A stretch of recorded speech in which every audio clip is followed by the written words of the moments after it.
Welcome into another episode of 15-Minute Marketing with GT. I'm your host, Greg Todd, and today I have the pleasure of welcoming in Candice Coppola. How are you, Candice? I'm doing so good, Greg. Thanks for having me. Yeah, I'm so excited to have you. We've crossed paths a long time ago when Cece and you were on a panel together at a Charleston retreat that ended up being one for the ages for all of the wrong reasons for a lot of those attendees. But thankfully, it brought together a lot of really cool educators. And so for all of the negative aspects, I guess, of what you know and didn't know about booking yourself for a conference back then, it has turned out that we've all kind of developed good educational friendships along the way. Oh, for sure. Listen, sometimes traumatic experiences really bring people together more so than normal or just fun experiences. Right. From what I gather, the ladies who made it to the summit, I backed out because I got a kind of weird vibe. Yep. The ladies who made it to the summit had a very traumatic experience, which bonded them together. And they were so kind to sort of bring me into what happened and get me up to speed. So we all learned a lot from that. We did. We learned a lot about, we vet our clients so well when it comes to weddings, but now we do a lot more questioning when it comes to a conference and even a virtual summit nowadays. We're trying to figure out who that target audience is, which kind of leads right into what we're going to talk about here in a little bit. But before we do that, just kind of introduce yourself to the audience and tell a little bit about what you do now and kind of the background that got you to this point. Oh gosh, I've got a long story, so I'm going to keep it really short because I know everybody listening wants to get into the juicy details of what we're going to talk about today in marketing. But for those of you who I have not met before, I'm Candice Coppola. I'm a former wedding planner and designer. Yes, I said former. I am officially retired. Yes. Yes, it's such a nice thing to say, especially during these times. I hit my retirement just at the right stage of October 2019. I started my business way back in 2007. I like to say I've been around since Moses. I've been in the business wedding years for a long time. My business was an event planning and design company based out of Connecticut.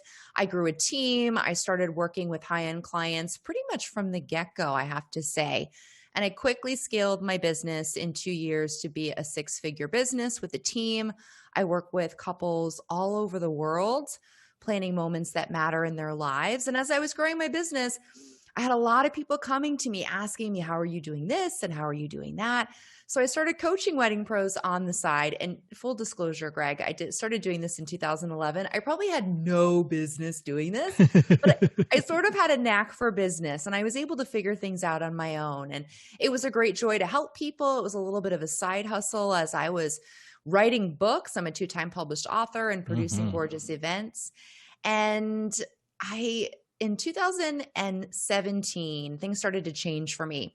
I had expanded my business to the Caribbean, which I am living in right now. I've lived in Barbados since 2014. So long story short, I met a man, we fell in love, we got married, and we had to pick a place to live, Connecticut or Barbados. We chose the obvious choice. Yeah. Barbados. And so I brought my business here while continuing to keep it in Connecticut, serving the tri-state area, but doing destination weddings mostly for people choosing Barbados as their destination. And in 2017, after doing that for a few years, my priorities just started to shift. I really settled into island life. Greg, I started to get lazy. I wasn't in that hustle and bustle anymore.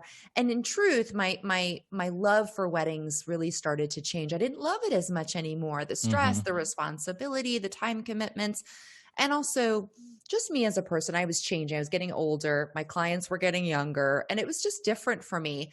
So I made the decision after 2 years of really going back and forth to sell my business, which I'm so proud to say that I've done. So in October of 2019, I sold my business, the whole brand, so that I could do what I'm doing right now, which is so much more fun in my mind, talking to Greg and talking to all of you, sharing what I know about business. So that's my story. Well, that's an awesome story. I mean, it's awesome.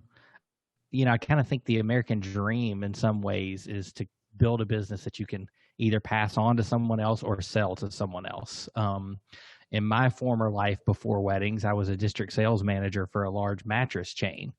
And I loved that job up until the guy who owned it here locally decided to do the American dream and sell it to someone else. And when that corporation came in, I quickly became an entrepreneur because I did not like the new corporate structure in that world. But, I had people say, you must be disappointed that because you loved that job. And I said, yeah, I'm disappointed for myself, but I can't blame a guy that built that business for 30 years and was able to sell it for, 5 times the last year's revenue or whatever and go live on the beach.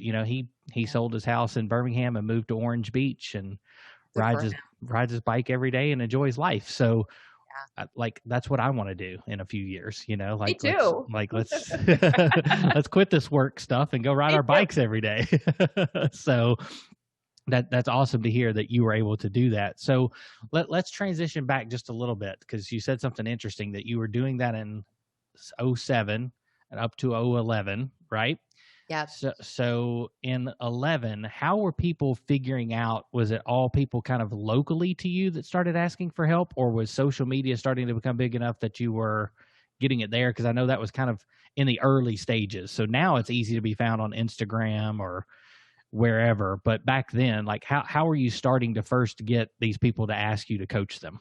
Yeah, this is a great question. It was mostly local, and it was actually my competitors, so to speak. So other planners in the Connecticut area who trusted me to help them with their business. And there's an enormous amount of trust you've got to put in someone who you admire, but who you want to compete with to Right. actually give you sound business advice and not sabotage your business. But that's mostly how it started, was people in the Connecticut area, lots of planners, but also photographers and people within the wedding industry. It started locally. Mm-hmm. And then it grew from there. Once I started to advertise it, I said, listen, I can't meet everybody for coffee. You can't come to my office and pick my brain. Like, I'm busy, Mm-hmm. right? I am busy, busy, busy, but my knowledge is worth something. So let me monetize this, which everybody feels like, ew, you should give back to your community. But I also feel like I should be paid for the years worth of mistakes and lessons. Right.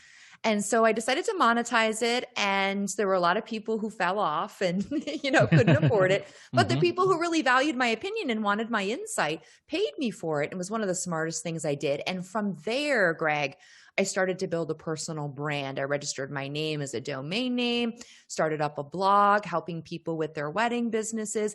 And I could see that this was something that was really fun. I enjoyed it so much. It was just giving them my opinion, giving them my knowledge felt very easy to me. And I started building a personal brand. And it was in that moment, I didn't realize, but it came back to really serve me when I sold my business. I had this personal brand for so many 8 years that I was able to then really dig into.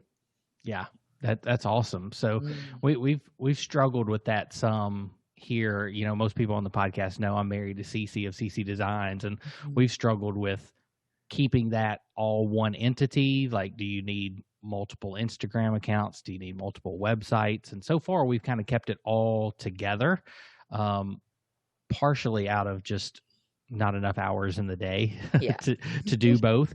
We did create her website where when you land on her homepage, it says for the bride to be, click here, wedding pros and coaching, click here. And then it kind of diverts them to whichever part of the site makes more sense. But from the social media side, it's just kind of all a hodgepodge still of a mixture of everything. So it's good to hear that you were able to separate the two of building that personal brand. We've bought all the domain names with every form of her name you can think of and different things, but it's just kind of one of those things where if we decide to shift that to being more of your business than the weddings, then we at least already own the names to do that. And you can do that, I think, pretty easily. But there may come a point, if you ever decide you want to sell your business, and this is for anybody listening who's like, ooh, selling my business, that might be on my 10-year plan or my 5-year plan. Start building a personal brand now. But there's going to be a moment where there's going to be a fork in the road, and you're going to have to split the two, because any buyer coming in is going to look at that personal brand and want to purchase that too, because it's sort of so enmeshed, right? Where you can't really see where one brand ends and another begins. So if you were developing a personal brand and you have your other business, your main business, so to speak, it makes sense to keep them together. But if you ever want to look at selling, you have to start separating the two so that a buyer can come in and just see the brands that they're buying and not have the confusion of the two brands. Right. Yeah, that's a very good point. Yeah. So let's jump in a little bit to kind of the topic of the day. We've kind of danced around it a little bit, but you are excellent at figuring out how to develop your message to find more of your ideal client. So Mhm. tell me a little bit about, like, first of all, if somebody reaches out to you and kind of wants to work with you, what are some of the questions you would ask to figure out if you're a good fit for them, and then also kind of in turn figure out on their end who's a good client for them? I think those two kind of go hand in hand. Yeah, for sure. Listen, pre-qualifying your customers is so important. I was just talking about this today. The prospecting part of the sales process in particular it's the first stage of the sales process. And it's so important to make sure that when somebody comes to you, that they're the right fit for you. And here's the thing, not everybody who reaches out to you is going to be the right fit for you. Either they So might true. not be able to afford you, maybe your values don't align, maybe they're searching for something that you don't provide. So you're not a good fit service or product wise. So don't get too discouraged when inquiries are not a good fit. And in fact, you should make sure that you're prospecting the people coming along and doing one of two things as you look at if they're the right fit for you. Allowing them to repel themselves with your marketing. So you are literally setting the stage for them to exit on their own. They see your Hmm. marketing, they see your messaging, they see your services and all the things that you do to show the face of your business and what it is that you provide, and they auto exit, like they self check Yeah. out, right? And that's very powerful when you're able to repel the wrong people. But in prospecting too, I want you to recognize that sometimes you have to get to know somebody to decide if they're the wrong fit for you based on a variety of factors. So I always like to be really transparent in price. Even when I was in the wedding industry for planning and design, price was really important for me to be transparent about. But also, too, I didn't always make everything about price. And I think that's where a lot of wedding pros get hooked up in the prospecting portion of the sales process and marketing. And then as you move through the sales process, they get really hooked up on making everything about price. So you have to Hmm. sort of feel out who you're talking to see if price is the thing that's most top of mind for them, or if there are other things that are top of mind for them. But I love being transparent about price. And I always want to understand, what is the problem that you have and what do you value about what it is that I do? And if I can understand the problems that you have and what you value, I can decide if I'm going to be the solution to your problems and give you something of value.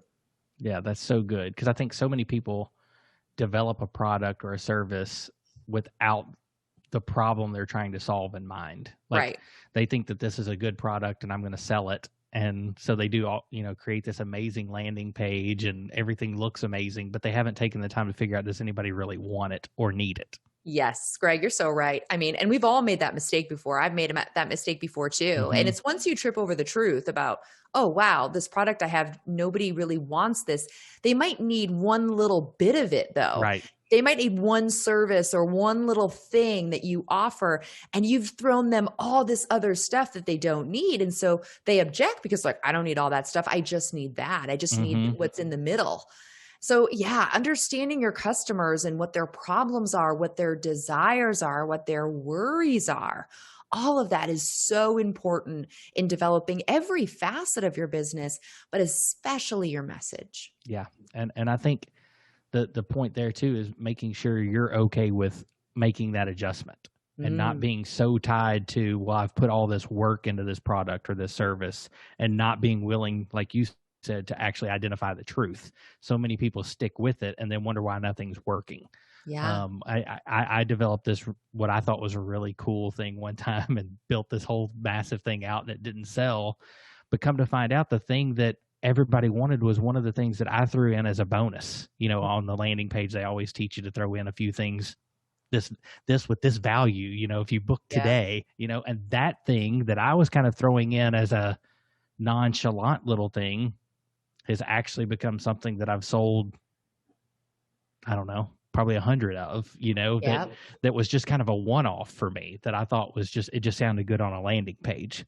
Yep. And I've been the there. product that was the high value offer doesn't even exist on my website anymore. So Yeah. it's amazing how But if I wouldn't have been willing to see that and make that adjustment like you're talking about, then those 100 sales don't ever take place, or however many there are out there now. So, and I just think and that can be applied to anybody listening. Like if you want to adjust being a higher budget clientele from where you currently are, then you have to stop showing the type of work that's not going to attract those people. Hello. Thank you, Greg. The eye bias, guys, especially in the wedding industry and in any visual creative industry. And I know we've got a lot of listeners here in a wide variety of industries, but the creative industry, the eye is what buys. And we buy with our eye all the time. I mean, the last time you went to your local wine shop and you picked up a new bottle of wine, you likely picked up the variety that you like, but the label got you. It sucked you in. The same thing with those Target end caps and those dollar bins. We buy with our eye. It's too good of a deal to pass up. And your customers are doing the same. So yes, imagery is very important in marketing and in sales. Yeah. So how do you merge those two? So how do you think about the imagery that you want to put out and the message that goes with it? So I know that they should work hand in hand, but often people are good at one or the other, but it takes a rare breed to kind of, and so many of the people that are listening here, Candice, are either solopreneurs or very small teams. So they're doing a lot of this stuff themselves. So how, when you're building that team and kind of growing, and you're doing it mostly yourself, what advice would you give to them to merge proper messaging with proper imagery? Yeah, this is a great question because they really do go hand in hand. And since we buy with our eye, often it's the image we see first. And if that image pulls us in, we'll read the accompanying message or listen to the message attached. But marketing is simply sharing your message so that it reaches the right people. That's what marketing is. It's nothing more and nothing less. And you listen to this podcast to get marketing tips and tricks and hacks and see what works for other people. But I want you to understand that if your message is broken, if you don't have a message, if it doesn't resonate with the people that you want to help, then you're not, it doesn't matter what you do in marketing. It's not going to bring in the right people. It could attract the wrong people or attract nobody at all. So when we understand that marketing is simply sharing your message so that it reaches the right people, once you're able to uncover what your message is, and I believe your mission in business is your message, and we can talk a little bit about that. But once you discover what your message is, then I think it makes it so much easier to go through imagery and make sure that the images that you share of your work or that are to entice purchasers or to bring in customers is in alignment with your message. And the wedding industry, for those listening in the wedding industry, this is actually so easy for you to do. It's well, it's easy. I promise. Yeah. And that's good. I think starting, I'm a big start with the end in mind and work backwards guy. Cece gets tired of hearing me say that because she'll come to me with some idea and I'm like, well, that sounds cool, but what's the goal? Like, what are we trying to accomplish with this? Like, and if it's just, this sounds like a cool idea because so-and-so did something similar and I like the way it looked, that's not a good enough reason for me to take time off of all of my other clients to build that for you. Right. So she always now comes to me with, here's the end goal. Good. We've trained her well. Then work up to why this will solve that problem. Going back to what we were talking about earlier, like we're not just going to create things for the sake of creating them because they're pretty or they look cool or so-and-so did it and it looked like it worked. Because I think, and I see if you agree with me on this. I've talked about this a little on the podcast before. So often as an entrepreneur, it's very easy for us to look at someone else and think they're doing it all very well, when in actuality, they're not making any money, but we don't know that because they look good online. Right. We need the receipts. I agree. I think that unfortunately, social media has really given us a false sense of what's going on with everybody else. Yeah. And we saw this right away when Instagram launched. This has been a conversation we've been having since 2011, 2010. I can't remember when it was, when Instagram launched. We've been having this conversation ever since because it's just a highlight reel. You don't really understand what's going on in someone's business. So if you find yourself comparing yourself to your competitors or even people you admire, who you follow, I want you to recognize that You don't know how much money they make, and you also don't know what kind of business they're building. Mm-hmm. Right? So when we can focus on what we want to achieve and what we want to attain and keep ourselves focused while congratulating and putting good energy out there for others, I Mm-hmm. think you're going to find that you're able to accomplish more rather than watching what other people do. I learned that a long time ago. Everything is not what it seems. Mm-hmm. And also, too, I don't want to be following what someone does to the T and build another woman's business. Yeah. I want to build something that feels right for me. And I have unique circumstances, desires, goals, limitations. Mm-hmm. And so I think it's important to keep that in mind as you're scrolling Instagram or in clubhouse rooms. But Greg, you brought up a really great point, beginning with the end in mind. I'd love to talk about how that can relate to your messaging Yes, because please. it really is so, we didn't prepare for this at all, but we're in such great synergy here. So as we talk about your message, and we know that marketing is just sharing your message so that it reaches the right people. And Mm-hmm. I believe that your mission is your message. If you are thinking, well, I don't know what my message is, like I don't have a one-liner message or even a short paragraph that's juicy, that's going to pull in my ideal customers, I want to walk you through a really simple exercise that will help you to figure out your message. And it starts with the end in mind. That's where we're going to begin. So I want you to cast a vision for what life is like for your customers after you serve them, Oh, that's after you good. after you help solve their problem and give them something of value. What is life like for them? And take yourself to that moment where that pain point is alleviated, or it's the culmination of the work that you've done together. Now, I'll use the wedding industry as an example because we have a lot of wedding industry folks, but Mm-hmm. this applies no matter what industry you're in. So hang out with me and use this example as it relates to your business. So if we were to vision cast for a wedding planner, I would take myself and my business to the moment when all that work that we've done together culminates. And I would sit down and I would describe that moment from the client's perspective. So let me take you there. We've worked with this person for 18 months and it's all come together. The ceremony's just ended and I'm walking the couple into the wedding tent. And it's lit, and there's those glittering chandeliers, and there's her grandmother's china for the centerpieces. There's flowers flowing. There's little special flowers that are reminiscent of what her mom carried in her bouquet. The band is striking up. The candles are lit. They're arm in arm, just thinking, wow, this is amazing.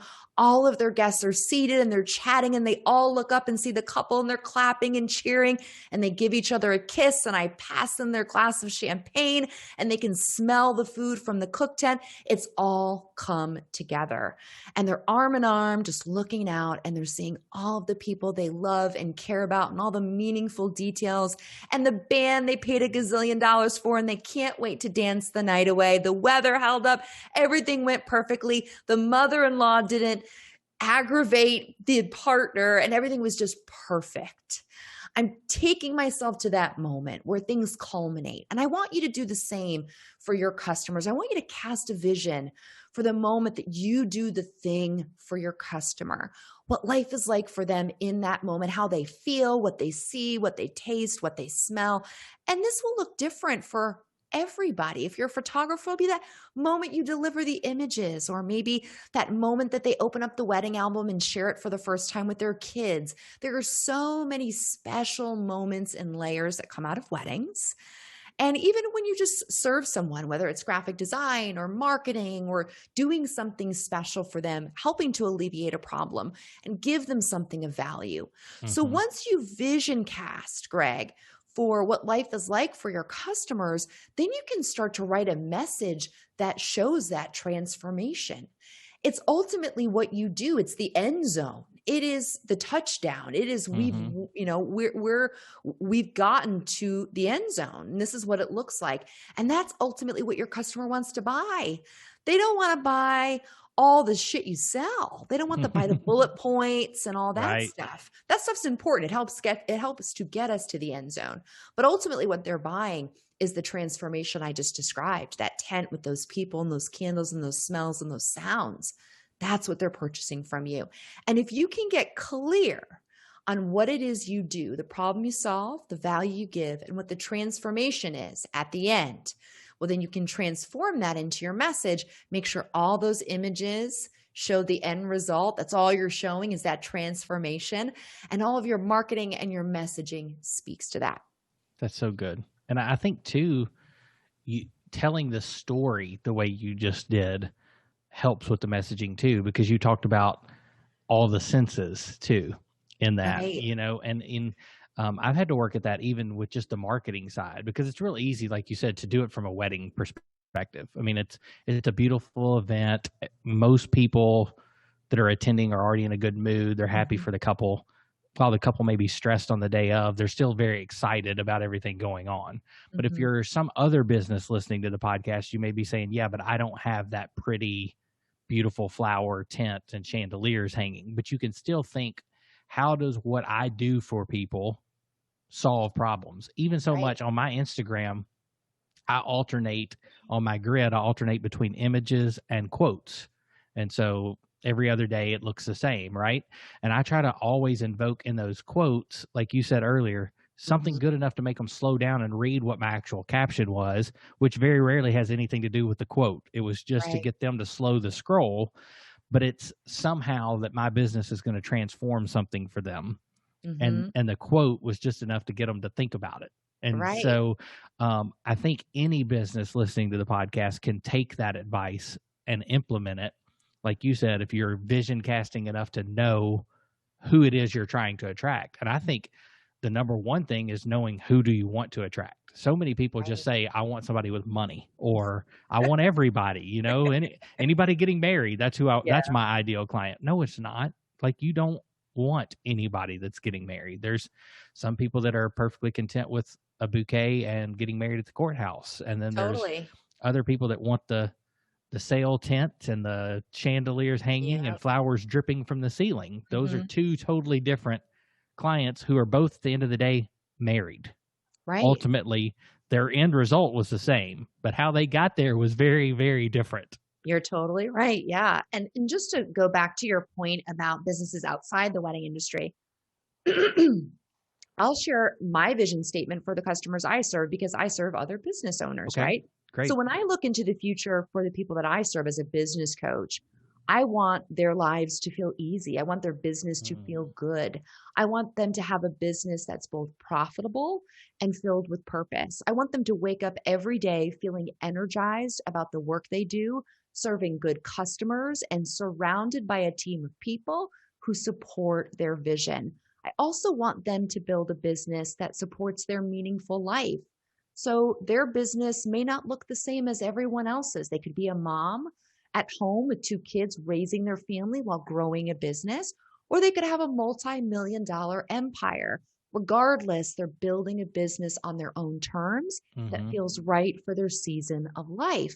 So you can see that my vision for the customers I serve doesn't have pretty candles and tents and all that stuff, but it does take us to a point where that entrepreneur feels fulfilled and aligned. And most importantly, they're making money. Like their Profitable. business, Yeah. yes, their business isn't a hobby, it's actually giving back to their life. So you can vision cast for your business in a variety of ways, but I want you just to sit down and describe what life is like for your customers. And Greg, you are right. Not everybody's your ideal customer. So how do we figure out who our ideal customer is? It sounds easy, but it actually isn't as easy. It isn't as easy as it sounds. But here's the thing.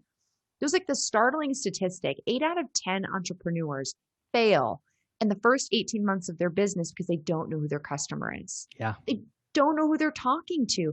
I don't want that to be you. Greg doesn't want that to be you. So I think hmm the first step in deciding who you want to attract is again to understand what it is they want from you, that transformation statement.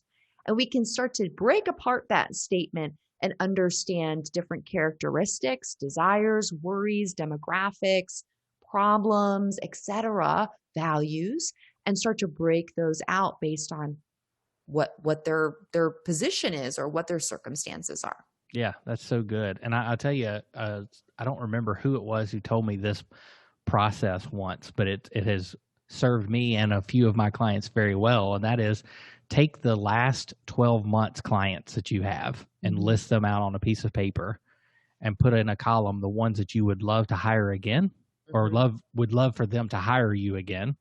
And the ones that maybe that wasn't my, like, I would love not necessarily to have to work with that client again. Yeah, the never again pile, the hell no pile. Yeah. Or even they were okay, but they didn't excite me, or that was not the type of business that I would love.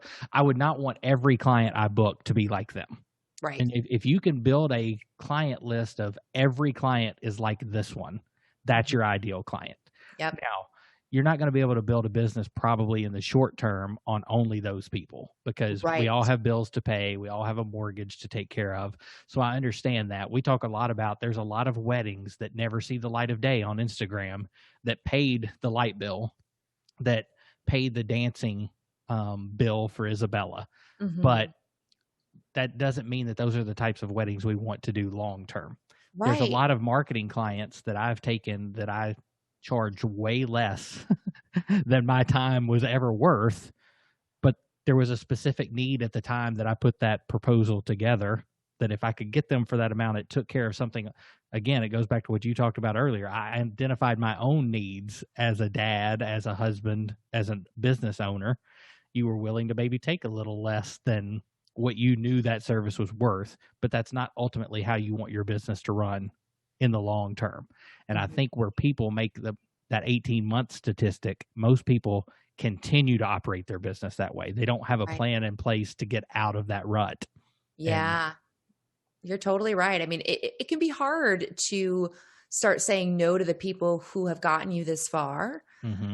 But what got you here may not get you where you want to go. And you have to really think about who is going to move your business in the direction that you want it to be financially. I mean, we don't all do it for the money, but we do. I mean, I can't survive on, favors and miracles. So I got to get paid. Right. And who's going to ultimately pay your bills, and how many customers can you facilitate in a period of time? And you have to choose a route. Either it's quantity, being able to do a high turnover rate, or it's quality. And I kind of hate that comparison, because it doesn't mean that the quantity aren't quality, but you know what I'm saying. The quality meaning you take less, but there's superior price attached to be able to do that. So you have to pick a lane. But I do think, Greg, that we have more than one ideal client. I think that when we hang our hat on just one magical unicorn person, we do ourselves a disservice, because your customers are complex. They're not perfect. They're not unicorns. They have problems. They have quirks. They have things that we don't like about them, but they have the rest of the sort of secret sauce, the magic that makes them the right fit for you. So most of the time they're really great, but they're not great every time, all the time. And I do think that when you can understand what makes people different, when you can understand their unique challenges and circumstances and values and desires, you can understand those things, you can really speak to them. And I'll use an example. I teach this inside of my training program, the Client Cocktail, where we differentiate your avatars. But I have a pillar for ideal customers. It's all about diversity, because we live in this beautiful, diverse world with people from all different faiths and sexual orientations and backgrounds and ethnicities. And so we can't paint them all with one brush. We have to understand what makes them unique, what makes them different, what unique values do they have culturally, or what unique problems might arise based on their faith or their sexual orientation or their family dynamics. So long story short, you have more than one ideal customer, and it's when you can start to understand their unique quirks and what makes them special and what they really want, where you can supercharge your marketing and your messaging. That's good. That's so good. Yeah, and I think people get too wrapped up in trying to figure out the perfect everything, and there's you have one. I used to say one ditch or the other on the side of the road, right? You either just take off and you don't worry about anything, so you're in this ditch, or you're paralyzed by trying to make sure everything in your business is perfect before you do anything. And I think that hinders probably more entrepreneurs than the other, because I think Yeah. um, we just, I mean, I was like that for a very long time. I mean, I'm an Enneagram 5. I'm a researcher. I research everything there is to know about something, and I love presidential biographies. Like, if I was in my home office, you've seen on my live videos, I've got all the presidential books behind me and all the memorabilia. Like, that's what I like to do. That's how my brain works. I read very little fiction. I watch very little what I would call like fantasy type Me stuff. too. I'm Yeah, like documentaries. I love yeah. History Channel. I read all nonfiction books. Yep, Yeah, same that's way. me. Yeah, I Mhm. mean, and even TV, I like my guilty pleasures are all like reality TV, like, because it's still like real stuff. It's not a Yeah. story. Now my one exception is I do love all the Marvel Yeah. universe, but that's about it. Like, I've never read any of the Harry Potter stuff. I've never been big into any series like that. I mean, the only nonfiction book I've ever read that I would consider I liked was The Firm, Mm. uh, and that's because it seemed real. Yeah. Like, it still seemed very nonfictionish. Yeah. And so um, that. But since my brain works that way, I had to overcome that everything had to be perfect before you launched a product, or everything had to be Mhm. perfect before you reached out to that client. I mean, I finally got to where I could do a decent looking proposal on Canva just so that I'd be happy with what you were sending out, before Yeah. I found another solution. So I think it's interesting. It goes back to what you said, and I thought it was a very good point. So I want to highlight it, and that is, every person you talk to, even if you think they're your ideal client, they have their own quirks, their own thing. Like, you don't know what's going on in their personal life at home. Mhm. You don't know how the pandemic has affected them differently in the past Right. year than it's affected you. We know it's affected everyone, but to think that it's affected everybody the same is unrealistic. And so, some people got a loan that helped them float and get through. Some people didn't qualify. I mean, some people had a spouse that's got a full-time job that didn't get laid off, and so they were able to buoy their business because at least all of their bills were getting paid. And you got people like us who are both entrepreneurs at home, and oof, you Yeah. learned Same you here. learned a lot about how you could have done some things differently setting up your business that would have helped in a situation like this. And so you correct those things going forward. So, and I think that's probably the key takeaway of the day is being willing to shift the sails some. Yeah. Yeah, for sure. I mean, listen, we all get stuck in the perfectionism element of growing a business. And I find that, Greg, it creeps in not when we're starting, but as we've really gotten going. And it's sort of the Dunning-Kruger effect, where we almost know too much and then we get Hmm. paralyzed by all the knowledge, and we suffer with imposter syndrome, perfectionism.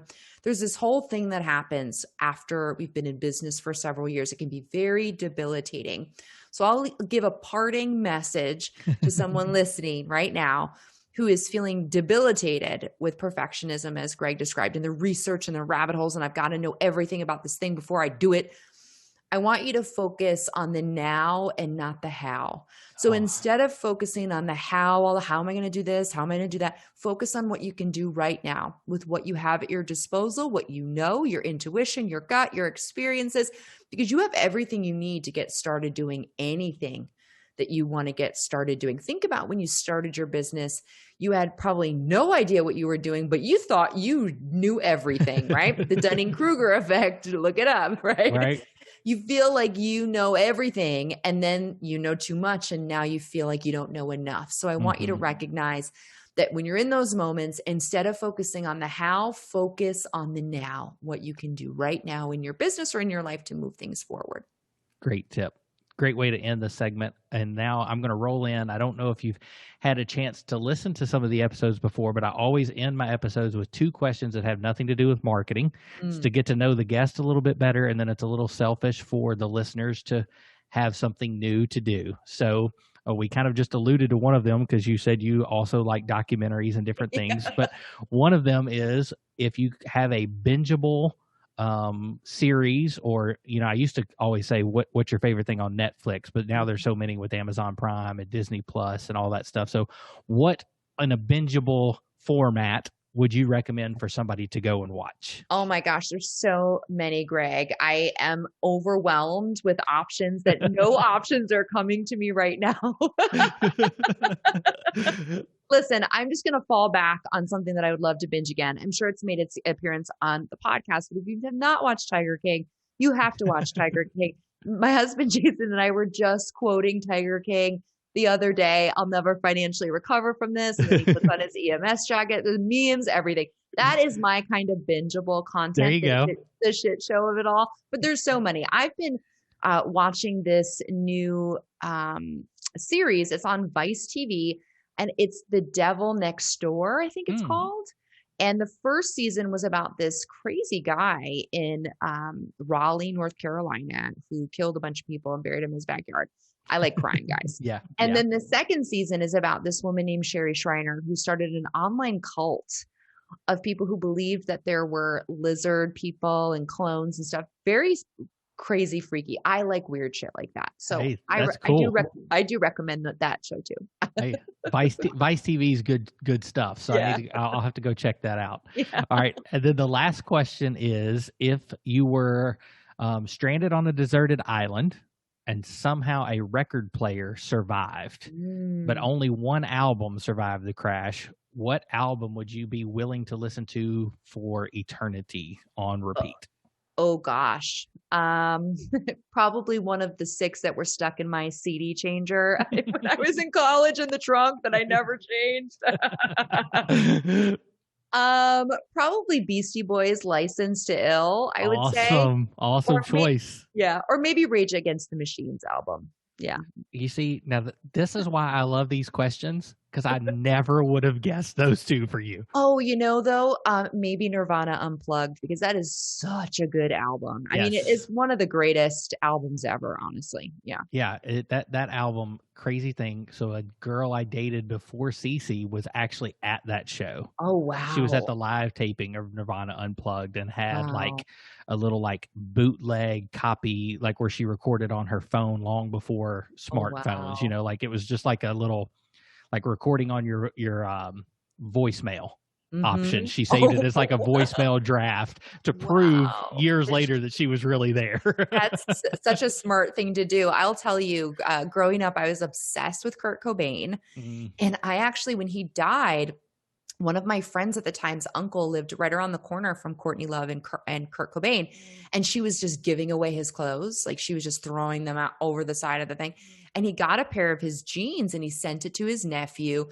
And I got like this green patch from Kurt Cobain's jeans, and it was inside the scrapbook.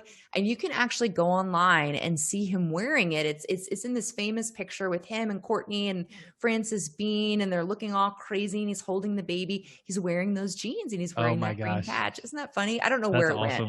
I don't know where. I think I sold it on eBay for like Kurt Cobain's patch. That's funny. It reminds me, you said early in the podcast about you were getting older and the brides and the couples were getting younger. Yes. Well, I have realized how old I am now by the people that we hire as well. Yeah. And so the two girls last week in the office were talking about the Foo Fighters. And I said, well, you know what band he was in prior to the Foo Fighters, correct? And neither one of them had any clue that Dave Grohl came from Nirvana. Oh my God. Barely knew who Nirvana was, much less that guy came from Nirvana. How do you not know Nirvana? I mean, I guess this is the thing, right? I feel like we're turning into our parents and our grandparents. Like my grandmother grew up on like Dolly Parton and Johnny Cash and other people I can't even remember. And of course I knew nothing about them, right? Yeah. That was old people music. Is Nirvana old people music now? Evidently it is for the for the two girls that we've hired in the last year. It's old people music. Yeah. Oh gosh. Well, Candice, this has been a fun conversation. I know you've got other appointments this afternoon, and so do probably all of the listeners in their car needing to get to the next thing. But before we go, please tell everybody how they can find you online, and if they want to know more about you or how to connect with you and your services, where's the best place to go? Oh, I would love to. So you can go to CandiceCoppola.com, learn all about me, go check out my podcast, The Power in Purpose. Yes. And if you are interested in support and help in figuring out who your ideal customers are, I want to invite you to go check out the Client Cocktail. It's linked right on CandiceCoppola.com. And I hang out on Instagram, Greg. So Yes. you can find me there at Candice.Coppola. Send me a DM. Let me know you're a listener of Greg's podcast, and I would love to connect with you, follow you back, and support you. I love meeting new people. That's so awesome. Thank you so much for being on the show today. I really appreciate your time. Oh, thanks for having me. All right. Have a great week, everyone. All right. Awesome. Yeah, that was fun. Oh, it was so much fun. Very easy to talk to, Greg. Well, thank you. You're great. And I mean, I knew you would be, because I've followed you ever since that dreadful day in Charleston. I know. But you know, it's just funny to watch people's businesses evolve and grow over time, and I just admire the way you handle things, and you do a great job on Instagram. Same with you guys. It's great to see Cece. I mean, I think that was one of her first speaking engagements, or one of her. And you know, just to see how she was like, you know what, I can do this, and I can do it on my own terms, and I'm going to do it on Facebook, and I'm just going to get out there and use my voice and then not get suckered into one of these things again. It was great to see. Yeah. It's crazy. She's actually, you may not know, but she's in New York right now. I figured she was doing something. She told me she was in New York. Uh-huh. And I heard her in a clubhouse room talking to Patty Stanger and asking, like, so say if you were hypothetically going to be on a reality show. And I said, oh, okay, so we're doing something fun. Hypothetically. Yes. So is she doing something for like Netflix or something, a competition show? HGTV. Awesome. Oh my gosh. Yeah. That is amazing. Yeah. So it's been an interesting whirlwind of a ride for the past few days, listening to, you know, only getting to talk to her for about 5 minutes a day. And wow, that's incredible. How did they find her? Did she apply? Did they find her on Clubhouse? What's Instagram. The deal? Instagram. Yeah. Awesome. This has actually been in the works for almost 2 years. Wow. It was ready to go last February, and they were about to shoot in March, and then the pandemic hit, and the world shut down, and we didn't know if it would ever even happen at that point, you know, when the world really shut down like that. And then they called back and said, okay, we're shooting for October. You know, we think things will be open back up enough that it'll be good. Great. Sounds good. October's only our busiest wedding month of the whole year. Great. Great timing, guys. You know, March was awesome. That was a good choice for us. October, not so much, but you know, it's such a great opportunity. We were going to figure out a way to make it work. Yeah. But thankfully, about September, they called back and said, not going to work. We're gonna now look at the new year. Good. Good. Yeah. And so is it like a Project Runway kind of thing? Kind of. Yeah, it's like a tablescape competition show. Oh, fun. Awesome. And it's not just floral designers, it's all types of designers. It's interior designers and like people who craft. Like there's one lady there that like all she does is build stuff. Like you know, so she's got, you know, maybe in some challenge that'll be very handy, and then in other challenges where they're trying to like, do you know the proper way to set a table? Maybe she's not going to do as well on that one. So it's an interesting mix of people like that. And so, between you and me, the big name involved is Martha Stewart. So, oh, wow. Very cool. So that helps with the credibility of the show. Oh, it's going to get watched. Yeah. Is she hosting it or something? I think she's actually a judge. Cool. She's like probably the head judge. You know, they've always got the main star judge, and then the other two people, she told me their names, but I didn't know who they were. They meant nothing to me whatsoever. But we kind of, I know you've got another appointment, but the very proud point of me being an Enneagram 5 and the research we were joking about on the podcast is I figured out that she was involved with this show based on the fact of where they told us they were filming. So they must be, are they in Bedford, New York? They're in Westchester. Westchester. Yeah, right in that area. And I was like, that seems like a weird place to film a show. And so I started doing all this research, and I was like, well, you know, Martha Stewart has a house there. She does. She has a house in Bedford, New York. Listen, she's an interesting character. I've met her a couple of times, and she's like, it's just like anybody. The first time I met her, she was very like not interested. The second time I met her, she was like, oh my God, I love this. I love your fur. I love it. So she was very like, you know, nice. And I was like, well, maybe she like smoked some weed when she met me the second time, and the first time she wasn't, I don't know. Anyway, she's an interesting character, but that's great for Cece. I love seeing Cece do things, succeeding, doing things before other people and getting out there. I got to let you go though. So here's the thing. Send me all the details when the podcast episode goes live. I'd love to promote it any way I can possibly promote it. And Greg, thank you for inviting me. Yeah. Thank you so much. I really appreciate it. Yeah. I appreciate you saying yes and being a part, and I'll send it over to be within 2 weeks. We do it a little different. We don't batch a lot ahead. So we're doing this as a joint project together here at his studio. So awesome. I can't wait. So just keep me posted. I'll do it. Thank you so much. Greg, have a great day. Have a great day. Bye. Bye-bye.